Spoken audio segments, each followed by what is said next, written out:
Hi everyone, hope you are doing well from wherever you are watching this channel, depending on your time zone. Now today I will be doing this analysis while standing because I forgot my table stand somewhere when I was recording the night video. So it will take time to get back to it, then we will be back on our table, but again, we are just in our usual studio. Now, Malala had promised that he's going to take Kisumu by storm. And if you listen to the latest statement from Cleophas Malala, which he has shared on his Facebook page, you will be surprised. And I want to tell you one thing. When you allow someone to continuously lie to the people, if a lie is sustained, then it becomes the truth. So Malala is making claims that Raila Amolo Odinga and the fourth president Uhuru Kenyatta are among the people who are making cost of living in this country very expensive. Why? Because according to him, Raila Odinga is the one who is putting high the cost of gas, cooking gas in this country. I don't know when Raila started owning the gas or started doing the gas business. Number two, he's saying that Uhuru Kenyatta has put the price of milk very high, and that's one of the reasons why cost of living is expensive in this country. So I want you to shortly listen to Cleophas Malala's claims. Then from there, we have to destroy the lie so that we will not allow people to be misled by such people and start shifting blame to the wrong side. Ati wanasema ati bei ya maisha imepanda. Hao wanasema bei ya maisha imepanda. Lakini yule mtu ambaye anauza gas Kenya nzima peke yake ni Raila Amolo Odinga. Kampuni ya gas, wewe Raila ukitaka kuregesha bei ya maisha chini, anza na kushukisha gas yako wewe kwanza chini, ndio tujue wewe uko na nguvu. Mtu wa pili ambaye anasema maisha imepanda ni yule mtu ambaye anauza maziwa yeye peke yake Kenya nzima. Yule mtu ambaye ndio mwenye maziwa Kenya nzima anaitwa Uhuru Kenyatta. Sasa wewe Uhuru Kenyatta ambaye wewe ndio kiongozi wa Azimio, ukitaka kuregesha maisha ya wananchi chini, anza na kushukisha maziwa yako ya Brookside kwanza, ndio tujue umko serious na mambo ya kuregesha bei ya maisha chini. Ama mimi naongea vibaya jameni? Now we are continuing with the panel discussion, but just a quick request for those who are watching and you're not subscribed, please consider subscribing. To our returning subscribers, I must say thank you so much, and again to all our viewers, please give this video a thumbs up. Thank you so much, and back to this discussion. Now, the truth is that Raila Amolo Odinga is not dealing with anything to do with the gas in this country. He's not in gas business. Raila is dealing with the gas cylinder. That's the only thing that Raila is selling. So if Cleophas Malala is talking about the price of gas cylinder, then we can have that discussion here and again say the truth on the same thing. So the reality is that even if Raila was dealing with the issue of gas in this country, the truth is that it is the government that has put high taxes on those commodities, making them so much expensive because they are greedy for money. So the issue is that just lower the taxes and then everyone will enjoy. Because if you check, you buy an item and then you check on the price, then you read the VAT they are cutting from you, you will understand this. But if not, you can never understand. The issue of the milk is same thing. And again, in as much as you are saying that the price of milk should be cheap, farmers also are watching, those who are in dairy farming, wale watu wa maziwa. And number two, once you overtax that commodity, it becomes expensive. As simple as that. So there's no way you will put a blame on Raila or Uhuru Kenyatta on matters to do with the high cost of living. That lies straight at the doorstep of William Samoei Ruto na huyo Gachagua wake.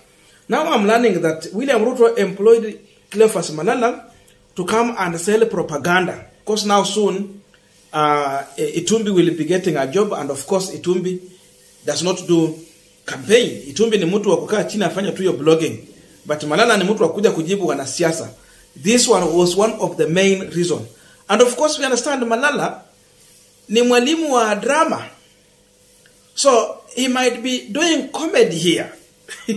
But then I don't want to waste too much time today. I had made a decision that it is good also we read the views from Kenyans, because if you check what Kenyans are commenting about on this video, you learn that they are very angry, and if they meet Malala, they can deal with him without any favor. They will deal with him very harshly because they understand that he is just misleading them. Maybe akiwa huko Kisumu watu watadeal na yeye. I want to read the comments, then you also drop yours. Blaze Mukeri. So, which gas company does Raila own according to Cleo Omosh? Is the government to lower it down? Not Raila. Why are you not telling the same to flour millers to reduce the price instead of the government? Good one. Kamasasa. If this is the chap Ruto thinks he will get Azimio lawyers on board from him, we are sorry. Good one. Wanjiru, Woi, you have begun with a very low note. Muruli, Muhande, siku mbili tu ushakuwa na kiherehere kama kuku inataka kutaga mayai. Ruto has put you in this position as a burnt sacrifice. By the time he is done with you, we will resurface this video and take you back to drama festival. Ask a chaser wa class 6. Okay? Clement Kahindi. But it's a fact to consider. But for Raila to show good example, then he has to lower down such commodity that can serve as a good example. You see, people are already buying into this. He don't understand Raila is not dealing anywhere with the gas. He's wrong. Henry Masinde, fight harder for your daily bread. Kakamega made a right decision. That means by voting him out. Or voting for Fernandes Barasa. Henry Masinde, fight harder. Oh, I'm repeating. Musa Saka, there is a big difference between gas cylinder and LPG. Rogue that. Naftali Otiato, Raila doesn't manufacture gas. You are too shallow. It confirms that you never stepped in class. Raila only deal with the cylinder, not gas. Walter Oduor, the moment you stop mentioning Raila, that's the moment you will start to work. We have bigger problem than Raila. That's true. George Ali, we all know you are excited. Many have traveled that path before. Be sincere, usifurahishe watu at your own peril. Okungu Austin, very important comment. I will read it. It's very long but very important. How do you reduce the price of commodity when the tax charges on the same commodity is higher? Mr. Malala, some of us went to class and studied something small in business, especially in economics. Before the tax were imposed on the gas was being refilled at 600 to 800 shillings for 6 kg. But when the tax, which was passed in 2015, was imposed on the price of the gas, had not changed for the tax fixed to be collected by the government. The tax was also introduced to all metal. Only 10% of Kenyans are using gas, and with my business knowledge that I learned while in secondary, gas is not a basic commodity. Many Kenyans are not using milk. Why are shifting from a goalpost? Kenyans want the reduction of price from the common basic commodity, not gas. Good one. Mukinusi. May God rescue this country. LPG gas is owned by government of Kenya and sold to gas companies through Kenya pipeline. Okay. Manyasi Wekesa. Dear Cleo, we all know you are excited and want to prove yourself that you are up to the task. Please be careful. You've been put there for a purpose. Take time to reflect. This economic incitement might work in the short run. but in the long run, we all know whose goose is cooked. Sorry for that. Then this one, Njogu Mbao. Spectra International manufactures gas cylinder, not LPG. Secondly, the retail price of cooking gas has increased globally, and Kenya isn't an exception. However, the retail price can be brought down through the reduction of taxes. On this issue of milk, the gate price is currently at 48 shillings per litre, courtesy of Uhuru's Brookside. It's an open market and Brookside is not a monopolist. However, dairy farmers are happy. If they aren't, they could be selling to other buyer. So many comments, you cannot finish all of them. So you see, people understand. They will never buy into this lie from Cleophas Malala.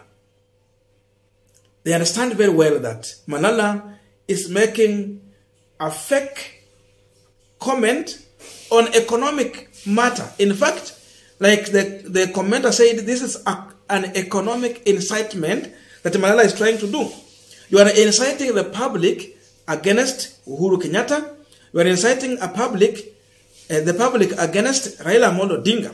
The reason behind this is that many people are now agreeing with the position of Raila Amolo Odinga that we have to push this William Samoei Ruto's government to a corner so that they can bring back subsidy and make life affordable for many Kenyans. That's the position. And everyone is moving towards Raila Amolo Odinga. But Ruto is realizing that he's losing everything. So the best way to do is to get out and get someone who can sell a lie. And Malala is equal to the task. He can sell a lie. So he has been given that mandate to come and convince and confuse. In fact, this one is not convincing. It is to confuse the electorate, mislead them, and then incite them against the leader who is fighting for their interest. Because if you ask us of now, between Raila Odinga and William Samoei Ruto side, who is fighting for the interest of the common mwananchi? The answer is simple. Raila side, seemingly they are doing so. William Ruto side, they are the oppressor of the poor people in this country. That's where we are. So you can see, out of all the comments, only one person is agreeing with Malala. And because it's maybe hana enough information, the rest of the people are well aware. And if they were near Malala, they will chase him away. They will never buy into that lie.